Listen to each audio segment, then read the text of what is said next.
sama frère yi wax nañ lépp man damay wax rek ci benn cadre bu ndaw vite fait bañ a guddal cadre gi mën ko yaatal si ñi si des mooy d'abord dafa am lu Sénégalais yi war a comprendre mooy en réalité lii du parrainage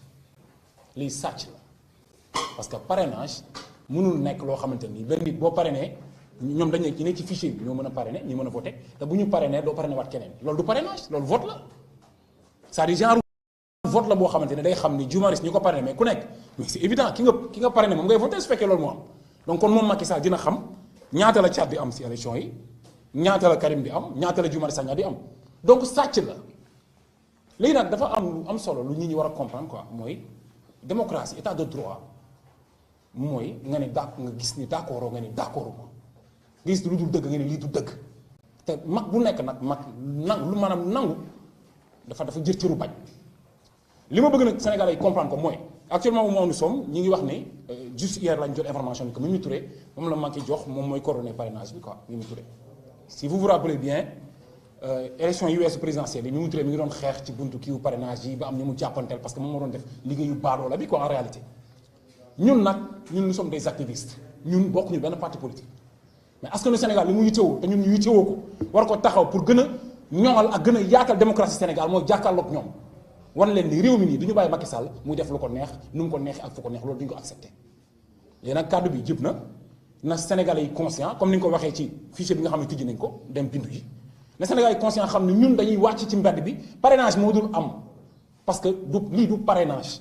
parce que ku nekk am nga droit am bu la neexee parrainer 4 5 candidats ku mu neex mën nga parrainer 4 5 candidats dañuy tànn ñan ñoo war a mën a dem élection te loolu il faut Sénégalais yi comprendre ko ñu expliquer ko ñëpp jaaykatu caafi jaaykatu café Touba yi ñëpp xam ni parrainage sàcc la en réalité benn élection bu ndaw la bu Macky Sall di créer pour xam ñaata ñiy voté ñëpp kan la ñuy voté ak moom ñaata lay am comme ça mu mën a sàcc élection yi donc kon parrainage bi du am loolu mooy kàddu bi que ñun dañuy wàcc ci mbedd bi ñu fi guddal ay wax yu bari dañuy wàcc ci mbedd bi jàkkaarloog moom parrainage bi dañ ñu dindi ko parce que réew mi ñu dañ koo bokk te démocratie bi dañ koy téye ci état de droit lañ nekk dañ koy dëgg taxawal ko léegi nag comme li Thiat wax maanaam ku xamul yoon xam yat te ñun suñu yat lañ yor te askan la ñuy àndal wàcc ci mbedd bi ñuy woo nag tous les partis politiques parce que warul yam rek ci ñun parce que li ñuy xeex aussi pour bëpp Sénégalais bi la et on pense bien que ni parti politique aussi ñoom tamit bu ñu bëggee dem élection war nañ mën a xam ni askan wi ñoo leen di voté ñoo leen di tànn kon citoyen bu nekk am nga droit tànn ku la neex voté ku la neex duñu bàyyi benn nit mu toog ci pouvoir dina bëgg ci agrippé wu di def lu ko neex nu mu ko neexee loolu jeex na donc ñi nga woo Sénégalais yëpp incha allahu rabi du yàgg dara nañ ci waxtaan diisoo ci ban date exactement la ñuy tàmbalee wàcc ci mbedd bi pour parrainage bi tëb parrainage bi day dañ dañuy dem élection comme ni ñuy demee local yi nii sans parrainage lu tax parrainage defu ko si local yi noonu la ñuy demee législatif nag parce que moomuñu nekkuñ si dictature ci état de droit lañ nekk jërë ngeen jëf saatu san rasul jërëjëf Abdou Karim Gueye xurum xaax ñu jox kàddu gi Pape Abdoulaye Touré mu wax ci turu Sénégal notre priorité SNP Pape Abdoulaye Touré kàddu gàngo. asalaamaaleykum ñu nuyu ñi teew ci fii yëpp di nuyu suñu mbokk journalistes yi juste man moom xam naa ne du ma guddal parce que samay prédécesseurs wax nañ pratiquement lépp lu ñu waroon a wax juste rek am leen luñ ci yokk di wax ni ñun ay sénégalais la ñu ci réew mi lañ dëkk te xam nañ ni 13e législature bi ñu nekk bokk na ci assemblée nationale yi gën a scandaleuse donc Macky Sall aussi mën na lire am na lecture par rapport ak scandale yi fi jaar ci wàllum foncier par rapport ak scandale yi fi jaar ci wàllum détournement de deniers publics par rapport ak yeneen yoo xamante ne jaar na fi sénégalais yépp la quasi-totalité en tout cas doyal nañu ci assemblée nationale bi nga xamante ne c'est une assemblée nationale soumise au service exclusif du pouvoir exécutif. Compte tenu de ceci moo tax Macky Sall bëgg xañ ay ndaw ay sénégalais seen àq ak seen yelleef bi nga xamante ni constitution bi moo leen ko jox juste pour wax ni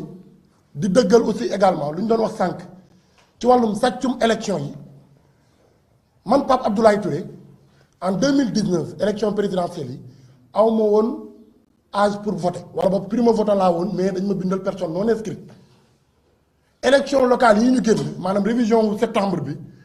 ma dem respecter lépp lu jëm ci critère pour bindu waaye bu dara desul lu dul récupérer sa carte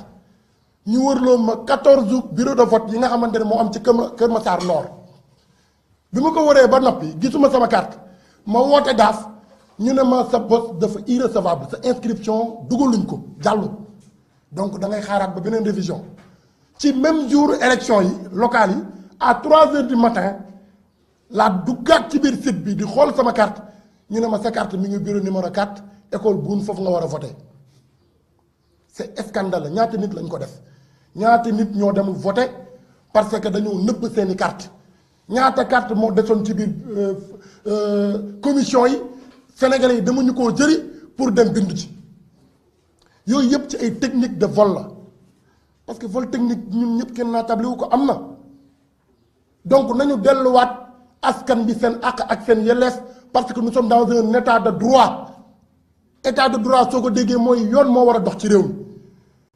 donc ñu ngi ñaaxaat comme ni ko ñëpp defee à cette jeunesse au peuple sénégalais wax leen ni ah liste yi kat tijji na de amul communication bu commission bi teg commission électorale bi waaye ñun dinañ yëgal askan bi que ni liste yi tijji na nañu dem ñu bindu jiwaat képp koo xamante ne le 31 juillet dafay fekk nga am 18 ans mën nga bindu déjà présent même su fekkee amagoo 18 ans donc na ñëpp dem bindu ci waaye aussi également nañu xeex de nañu jóg jàmmaarloog Macky Sall mii parce que bés bu ñu ko seetaanee dina foqatiwaat beneen pouvoir boo xamante ni waru ko mën a amaat bii di ñëw muy ci élection législative yi maintenant nag su fekkee dafa dem avec des élections libres et transparentes mu dem ay élections askan bi wóoluwaat ko joxaat ko assemblée nationale ñun amuñu luñ ci wax nous sommes des démocrates nous sommes des républicains mais quant à mu bëgg wañ loxo askan bi nangu seen assemblée nationale bi nga xamante ni jëriñu dara loolu duñu ko nangu tey duñu ko nangu ëllëg foofu laa bëggoon a yem. jërëjëf Pape Abdoulaye Touré ñu jox kàddu gi suñu mbokk Dame Mbodj mi nga xam ne moo fi teewal coalition citoyenne le peuple Dame Mbodj bismillah. Voilà, merci camarade Guy. Merci tous les camarades qui sont autour de la table. Au nom de la coalition citoyenne le peuple, j'avais tenu à participer à cette rencontre, même si ce matin, comme Guy l'a annoncé, on était dans le cadre d'un atelier avec le FMI, les partenaires sociaux et les partenaires techniques et financiers. Mais j'ai décidé quand même d'écourter et de venir participer à cette rencontre, à cette conférence de presse pour montrer l'importance que j'accorde à cette conférence de presse. Parce que nous sommes à la croisée des chemins. Nous sommes dans un pays où depuis 2012, aucune élection n'a été organisée dans la transparence par le président Macky Sall. Les élections qui se sont succédées, à part l'élection 2012, toutes les élections ont été truquées. Le président Macky Sall ne fait pas dans la transparence. Il est dans des calculs politiciens, dans tous les choix. Et dans une démocratie, on stabilise le système électoral. Il n'y a aucun pays du monde où le système électoral est changé en fonction au gré des intérêts du parti au pouvoir. C'est seulement au Sénégal que ça existe. Dans tous les pays, le système électoral est stabilisé. On connaît tout le processus électoral, quel que soit le type d'élection. Mais au Sénégal, selon les intérêts du président Macky Sall, il opte pour aller dans un sens ou dans un autre. Les dernières élections législatives, il avait parrainé des listes jusqu'à en arriver à 47 listes. Il y avait 47 listes. Et après les élections, beaucoup de ces listes avaient déclaré publiquement que c'est le président Macky Sall qui était derrière. Maintenant, pour cette fois-ci,